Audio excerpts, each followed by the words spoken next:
I read this book and I couldn't believe that this man led this lifestyle and still survived. But didn't you, in fact, actually talk to him during the making of the film, or in some way? Quite incessantly, yeah. Quite incessantly.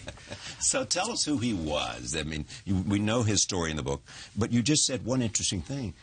He was truthful. Yes. To himself. That's what I think I appreciated most, was that he, to him, the book, I think, was a cautionary tale of his time on Wall Street. And since that time, he's a much different person, and he's actually depicted as we depict him at the end of this movie, of somebody that's going around talking about the dangers of greed and trying to, get into the business sector with some sort of moral foundation. Kind of Tony Robbins of his time. Exactly. Yeah. But he was incredibly candid and honest with me about what he went through. And a lot of times we would talk about sections in the book and he'd say, not only was it that bad, I was 10 times worse. And I'm going to tell you why. And I really appreciated that honesty, because I think, from Marty's perspective, he wanted to have a little bit of distance from that subject. But I needed to speak to him constantly just to get, the nuances and the detail of what these scenes were like. Yeah.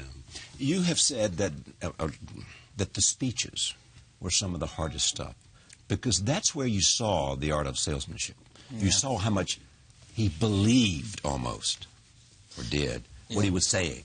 And it was almost messianic and, Well, I had been thinking about Terry Winter wrote this incredible screenplay, really catered for Marty and myself, and I'd been thinking about these speeches for almost 6 years, and mechanically breaking them down. But it wasn't really until I was on that stage where it kind of took on a life of its own. I kind of felt closer to what Jordan must have felt during that time period, where he almost created a cult for himself, and being consumed by that adoration and the power of being able to provide great amounts of wealth to this mass of people that were worshiping him. And when I got on that stage, it kind of took on this incredible life of its own, and I kind of felt like I was Bono or some rock star, even though I knew that these actors were paid to clap every single time I was shouting at them.